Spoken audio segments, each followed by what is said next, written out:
Good morning, ladies and gentlemen, and we have today a very eminent industrialist come educationist, Rajendra Pawar, who's the chairman.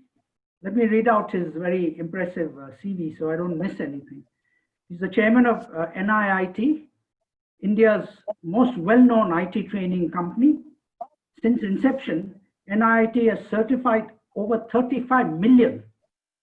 That's correct, 35 million IT professionals in India and 30 countries around the world, with an annual turnover of almost 900 crores. NIIT, Mr. Pawar is also Vice President of the Board of Governors of the top-ranked Scindia School, Gwalior, and also a founder of NIIT, the state-of-the-art NIIT University in Neemrana, Rajasthan, which was established in the year 2010. And NIIT University provides high-quality engineering, biotech, business management, undergrad and postgraduate education to over 1,000 students on its 100-acre campus, a very scenic campus in Rajasthan. And significantly, NIIT University has 100% campus recruitment record ab initio right from the year 2010. So welcome Rajendra Pawar, Raji to his friends. Thank you. Let's get started on the interview. I'll ask you my first question now. You know, NIIT's experience of training and preparing 35 million IT professionals for industry has given NIIT University a unique endowment, advantage in shaping school leavers and undergrads for industry. Is this the prime factor behind your enviable 100% placement record of NIIT University?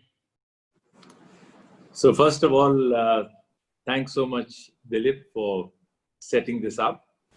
And let me start by saying that 35 million, I wouldn't call them IT professionals. They are people who've been through our system of learning, and many of them have, of course, gone up to be working in the IT industry or in the IT departments of companies or in work which pertains to information technology.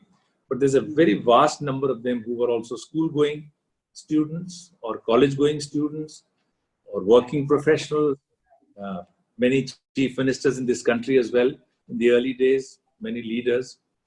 So it's been a fairly, should we say, vast and enjoyable over 40 years. And the university in the last 10 years, so even before the university for 30 years, we were active in education and in a sense non-formal. And we were deeply engaged with industry.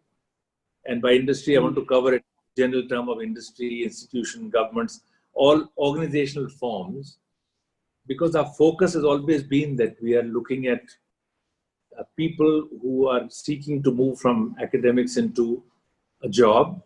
And then those who are in a job, they want to upgrade themselves. So connection between us and industry has been very vast and very diverse. And in fact, you may remember that we started the company in 81, but 91 we started the GNIIT program, and that was the flagship. And that actually created IT professional for industry. That particular program, we had dozens of programs. Okay, what is the GNI? What does the G stand for? Well, see, as a for-profit company, NIIT Limited could not award degrees. Oh. So we constructed the title, and it was meant graduate of NIIT, but we couldn't legally offer a degree. So it was a title. So that's how it was known. People, college-going people joined NIIT to do the GNIIT program, should we say. Okay. That was certification. So it was a certificate. And the GNIIT program actually involved 1 full year of immersion in a company. Oh, it was a full industry practice. And at peak in the 90s, we had about 7,000 companies where about 26,000 GNIT students were doing their internship. Now, that was a very important and rich experience because we could give students who had just finished their BA, BCom, whatever they were doing, during which they were doing the GNIT 4 semesters. And then after that, if they were successful in both, then we would place them in a company with a stipend. And at the end of it, a vast number of them actually got absorbed where they went. So their experience was very foundational for us. So we brought a lot of good ideas, concepts, IP, and some talent into this not-for-profit entity, the university which is set up by the founders. Important thing is faculty have an opportunity because a typical faculty member will have about a dozen students they're watching over, up to that number. So the industry linkage is not just of the student going and coming back. It's about the university being linked to those few hundred companies where these students will be going. So, and there are a whole lot of other things that constitute what we call as the industry linked capability of the university, and that contributes to the 100%. Yes, it's unusual, remarkable, in fact. Because normally the universities and industry, there's a big gap usually. So I think you've been able to, from what I gather, bridge that gap so that your graduate is ready to hit the ground running on day one, right?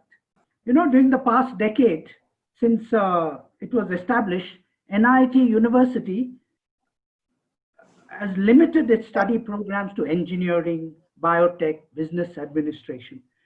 Actually, you must have read the Kasturirangan Committee's report, which is on the draft National Education Policy, and they recommend that all universities should become multidisciplinary, large universities, and it also recommended mergers, if you recall, and you should, and all universities should also make 1 year's liberal arts learning compulsory. So, what's your comment? So first, you'll be glad to know that the chancellor, the chairman of our university is Dr. Kasturirangan. You'll be glad to know that. Okay. And the first 2 terms, the chairperson was Dr. Karan Singh, the first 2 terms. So this is now in third, it's a 5-year term. So we're glad to have him as our chancellor, or chairman as it's called in the private university Act, Rajasthan. So coming to your question, let me clarify that this has been set up as a university of the conventional meaning, which is universality of education. It has to cover everything. But I think we should remember that institution building is a long-term process. So it's not a management school, it's not an engineering school. Those are the specializations which happened in education as education evolved. Universities, by definition, are meant to deal with everything original in the original design. So NIIT University will eventually grow into an institution that covers all fields of knowledge. But we are very cognizant of one reality, that institution building is a slow, steady, long-term process.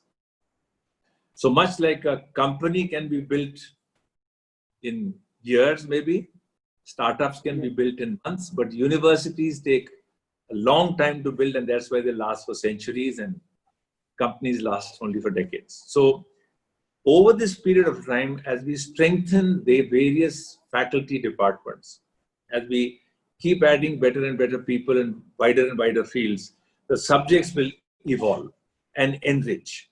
And therefore, more and more subjects of study will be added into the university curriculum.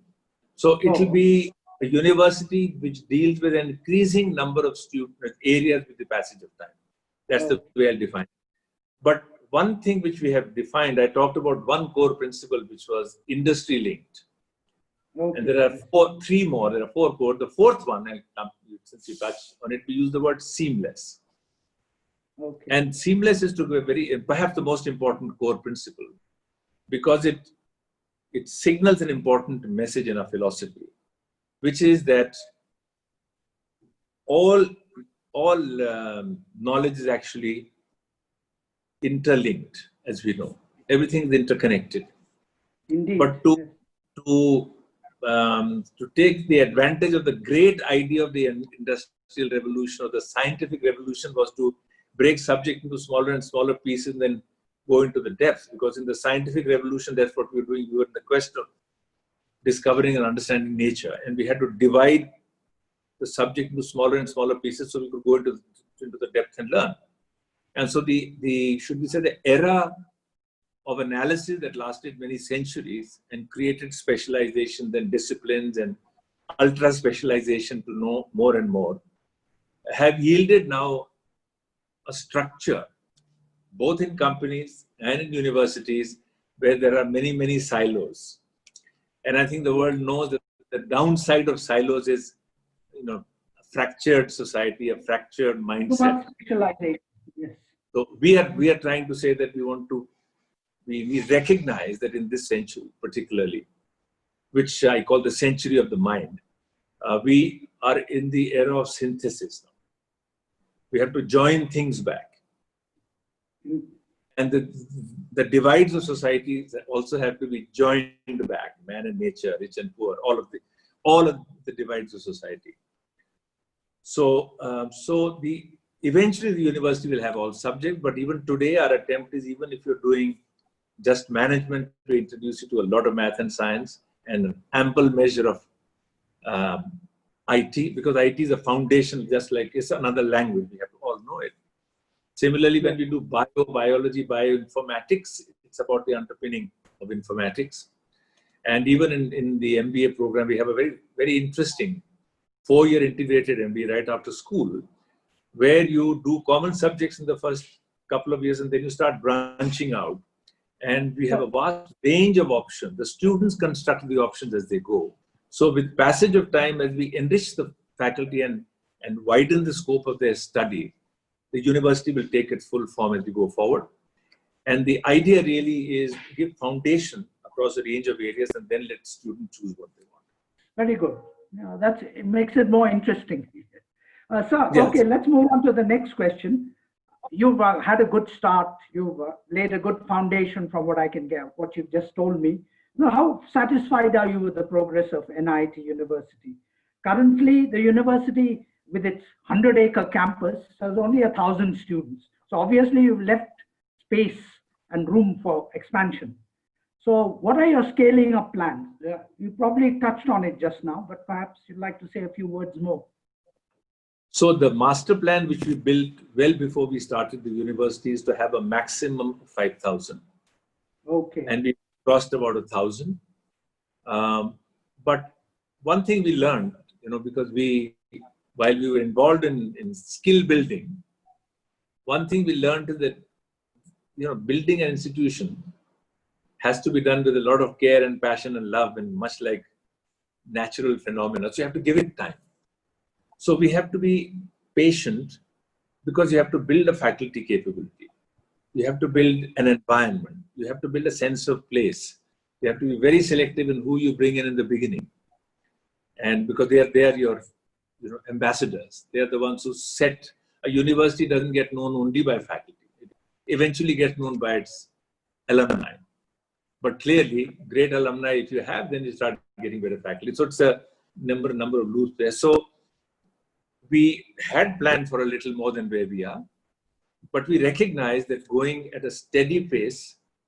So we have capacity for almost 1,800 now, and we could take, but we'll take as much as we can cope with in terms of the students we select, and as much as we can cope with the faculty we have.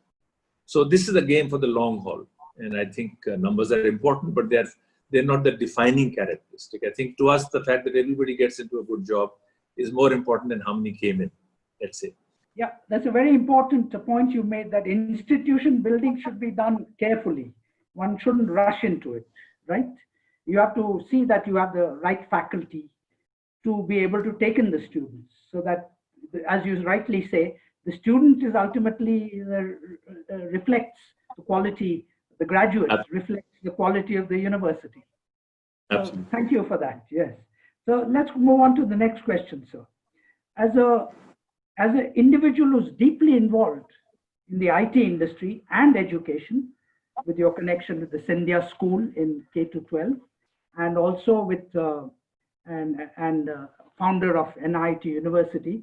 What's your assessment of the massive switch to online and the very quick switch to online learning following the closure of education institutions in the light of the COVID-19 pandemic?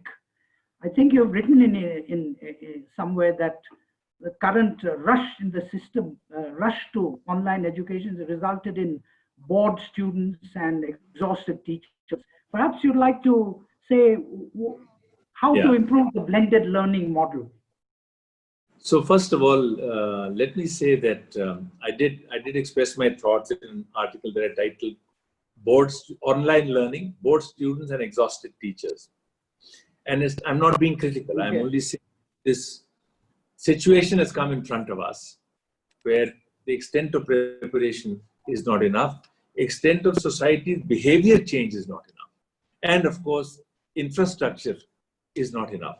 So we are all caught unawares, and that lack of preparation, lack of infrastructure, lack of training of teachers, lack of readiness of parents and students has created a situation where it's suboptimal, but it's better than nothing. It's suboptimal. And I think it's a terrific opportunity. This window is a terrific opportunity for us to test and research and do all that is needed to make online learning more effective than it has been, or it is at this point in time. So that article is meant to show a mirror to all of us, because we shouldn't get enamored by technology. So let me say that online or EdTech, this is not the first attempt at EdTech. It's happened a few times and we are over-expect and then we get disappointed. But this time around, quite obviously, there's a circumstance. It is like demonetization, what it did to online payments. Okay, it was forced upon us. People changed the behavior. Many went back, but many stuck to the new behavior. So again, online payment is a damn sight easier thing. Education is far more complex, far more complex. So we had this thing thrust on us and we're coping with it. And every good school leader is trying to make the best of what they can. And they're struggling. I have to say this because I watch it very closely. So let me say this. I think the role of technology in learning is not a new phenomenon. In fact, 1981, when we started NIIT, we launched multimedia learning. We called it multimedia, but what was multimedia then? Was a color TV. Okay, non-interactive. But then from there, we experimented with the laser video, the interactive video which came. Then we went on to computers for learning. And then e-learning became popular. And now we are on the internet. So it's been work in progress for decades now. So while technology is getting better and better, the response of the learner and the education system and the regulatory bodies is lagging behind like it always does. Human behavior doesn't change easily. So the experience with the use of technology in learning has been limited, has been patchy. There are some fantastic results that come out and some huge disappointments that come out. So in this mixed bag, I think I see this period of COVID as a fantastic opportunity for curious people and innovative school leaders and college leaders to try out new things. And I urge more than anything else, I urge the regulators to let institutions innovate and not get bound in by norms which belong to the past. So we need to become far more innovative and entrepreneurial even in the educational institutions and schools, to try out new ways and to struggle through the new ways. I'm a great believer that struggle is a great strength. Struggle is a great opportunity. And so we are struggling right now with online, and we should be realistic in our expectations of what we can achieve during this period. But we would have got a lot of ideas on what to do and how to make it work better than it's working. The thing is that NIIT University had the advantage of 30 years of experience and research of NIIT Limited. Okay, we put all of that as contribution into the university as one small part. There were many other contributions, but we put that in. So if you remember the work that Dr. Sugata Mitra and co did, Hole in the Wall and so on, all of that work, Cognitive Sciences Laboratory went into the university. So the university inherited that opportunity. And it also was, I talked about two core principles. There are 4 points of being distinctive that we decided over years before we started the university. We said, what should we be good in when we start? Because the university has to be good in dozens of things over its long life. And you can't simultaneously take on all things. So we picked 4. And I talked of industry linked when you started with your first question. And I talked of seamless when I talked. So the second core principle is technology based. But that only doesn't mean, Zoom and Teams and Google Meets and so on. That is only a medium. So when we look at online, to me, the use of the medium, as I've said in my piece that I wrote, is about 10% of the issue. There is so much more that technology can do and should do. So NIIT University took the advantage of that and has worked at it intensely. So we had PhD students in educational technology from the beginning, because that's an area which we are studying, which is new. So we're trying to push technology to newer and newer levels continuously. And in spite of which, as I said, students struggle and faculty struggles unless you make many more changes happen. And therefore, we talk of something called the blended learn from home model, BLM for short, which tries to capture many things beyond just the connectivity. And yes, I think that's one of the areas that we are pushing the boundary on, pushing the envelope on. So it will take time. In short, you're saying it won't happen overnight. It will take time, right? But as I said, the COVID blessing in that sense, because it's forcing us to learn very quickly. It has a huge set of negative. Just as you said, it takes time to build institutions. It also takes time to build a sort of technology which is people are comfortable with. That's what you're saying, right? To change everything. You have to change everything around and leverage it well. Yes. So let's move on to the next question. One of the big problems today is the question of the digital divide. Between in private schools, perhaps students are at an advantage in that they can switch. They have the wherewithal, they have the equipment, the devices, connectivity, etc., to switch to the blended learning model. And then there's a rural-urban divide. The same thing applies. Now, what do you recommend is the solution for this? To bridge the digital divide. So I think this problem is pervasive and it's global, and we have to recognize it first of all. I think that's an important thing that you're pointing out.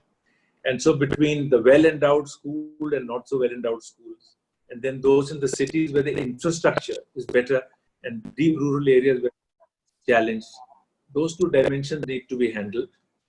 And what I would say is that there are some initiatives which are already on. For example, we look at the plan of the government to take fiber to the last mile, to the panchayat.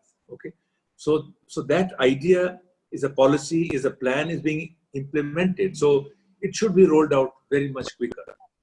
But then you can take the cables, but then you'll also need to have places from where you can send the material, the educational material. And then you'll have to have the recipient having a device. So I give an analogy to simplify this. So if you look at the water distribution system, so I'm taking an oversimplified example because water is easy to distribute, education very difficult, but take the example of water. So you need 3 important elements in the water distribution system. Okay, you need big tanks, storage tanks. Okay, correct. Then you need pipelines which connect, and at the end of the pipeline in each house you need a tap. What if you had pipes and taps but no tank?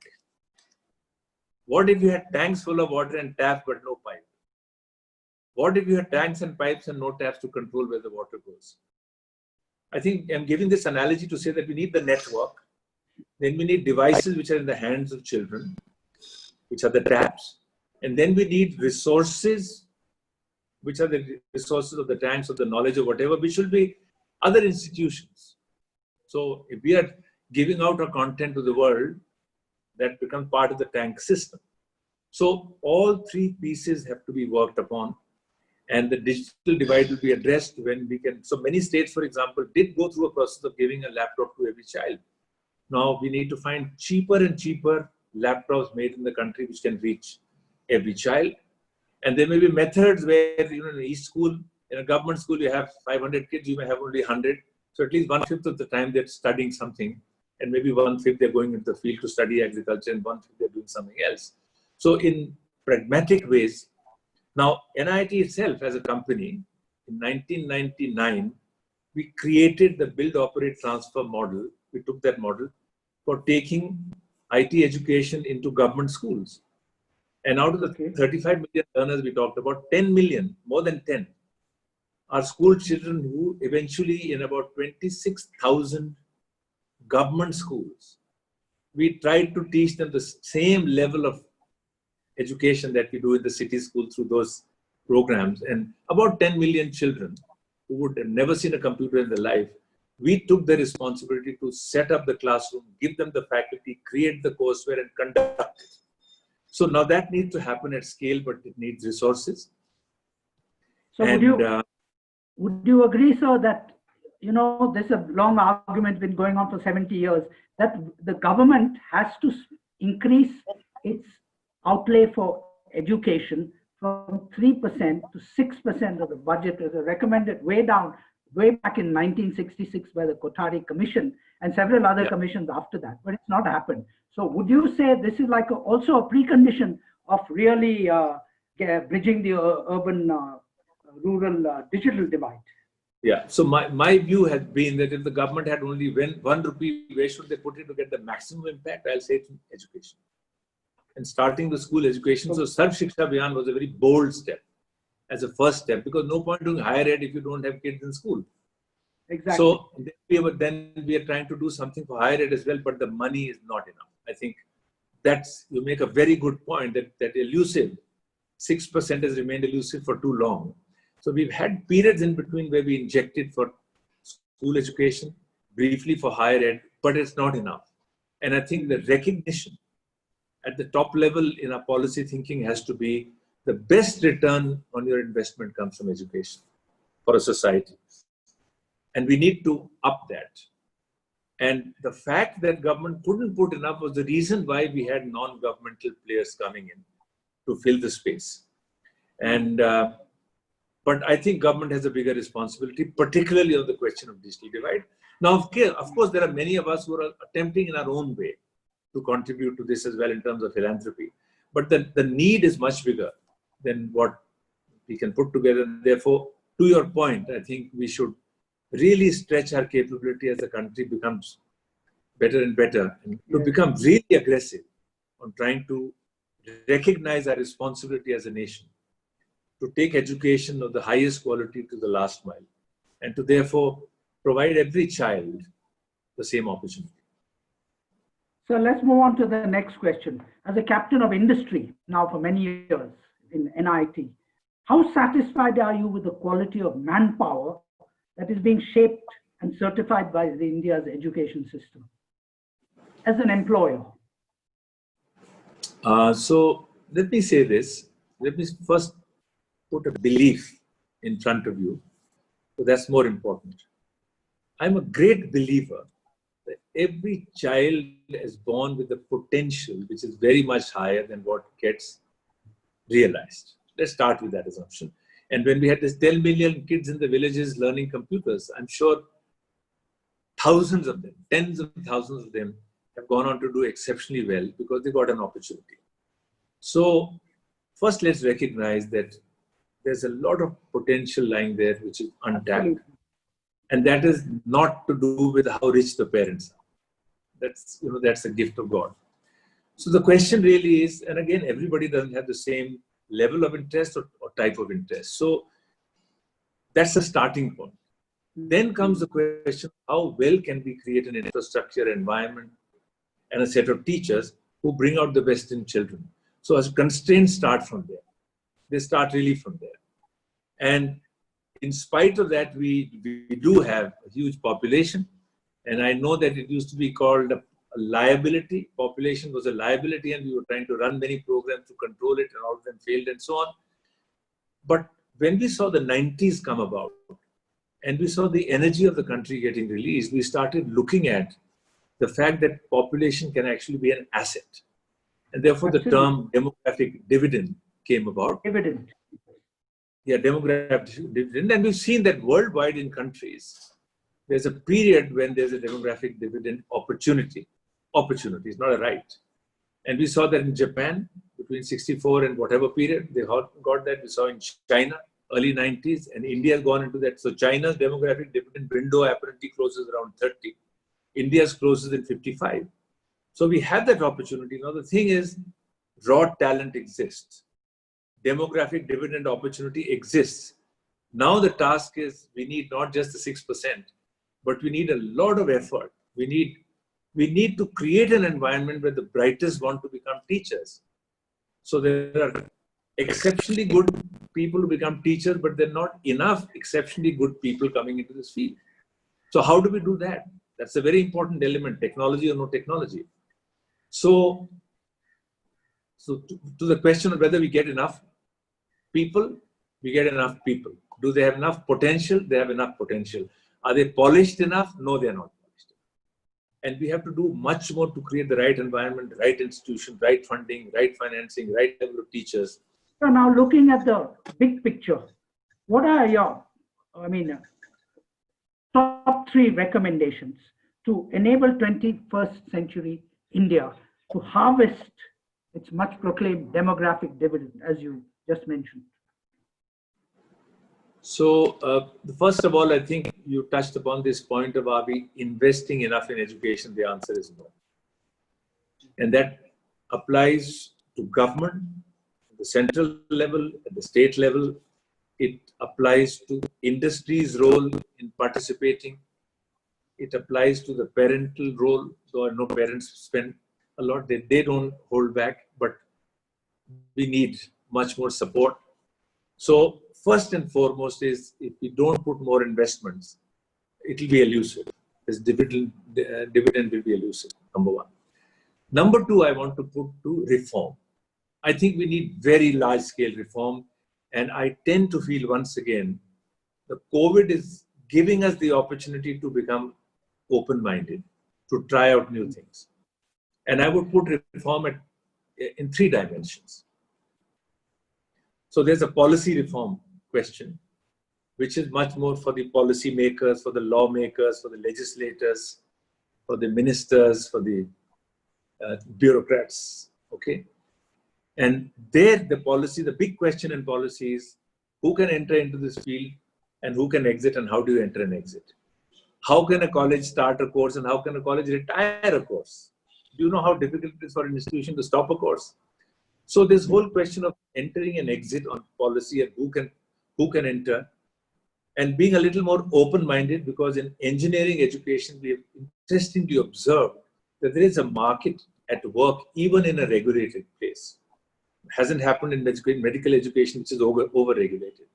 So the policy framework has to open up and make it easier for people to enter and exit and give more responsibility to them to take decisions. Second is curricular reform. So who decides curriculum? Who clears curriculum? Who defines the rules? The regulators who have this very difficult task to do. And I want to tell regulators that go a little easy. Give much more responsibility to institutions to regulate, to rework their curriculum. So for very good reason, they feel very concerned that the quality may drop. But I said, we've seen the impact in engineering education. So let's become a little more open on letting institutions reform, letting faculty in the institution launch their about institutional autonomy. You're talking about institutional autonomy. Within institution, faculty autonomy. And then many faculty members work with students in some of the best institutions to design what will they study in the next class. So the second area of reform, the first I said is policy, second is curricular, and third is financial reform, where we have a very tough question and a tricky question to which I don't have a good answer. And in that, we are talking about the financials of learning. Now, if the government was giving 6% of the money of the budget, then we don't need more. Then we don't need more, but we don't have that 6%. And therefore, we have the for-profit, not-for-profit question. And it's a vitiated question, very vitiated situation, because we are halfway in that. We're neither here nor there. So therefore, if you are liberating institutions, then be more liberal in letting institutions decide what they want to charge. Because there, as I said, in engineering, for example, there's a market at play. What used to be capitation fees is converted itself into universities trying to attract good students by giving them scholarships, which is how it should be. So therefore, I think even financial reform being more liberal and letting the, and I don't want to say market here, and maybe for higher education be more liberal. Education complex, issues are more complex. So, but on all three dimensions of reform, whether it's policy reform or curricular reform or financial reform, we should liberate the system much more. But of course, government has to put in more money. And then if you liberate it, more funds will come in, more freedom to change will come in, and we'll see it happen in a manner that more and more, even well-meaning philanthropists want a bigger say in this reform, but have limited say. So that money will also come in with to much larger extent, not just the government 6%. But clearly, government has to spend more. If I have to say one thing, that's the one thing I have to say. So now we come to the end of our interview. Do you want to make any general comment to round off the interview? Any other comment? Yeah, well, I think I just want to reiterate a few points I've made. One is that India has this terrific opportunity. Okay, it is talked of as coming from the demographic dividend, but that's very important. Very important. I also want to say that this century, and I touched upon this point, is the century of the mind. After 3 centuries of the machine, where we were totally focused around the machine, and we were trying in the man-machine equation, trying to get man out of the machine and look at robots and automation and ghost factories, as we call them, because there's no people, only machines. Because we were chasing productivity to produce more and more with less and less, and that gave us a period of time when we could produce goods at cheaper and cheaper prices. And it created a middle class for the jobs. Now we are in the post-industrial age where machines are down in the dump and under the ground. We don't even see them. Right? So the sophisticated computers, you and I are talking, the computer is doing its work. We are not seeing a computer. We're just seeing you and me communicating with each other using machines.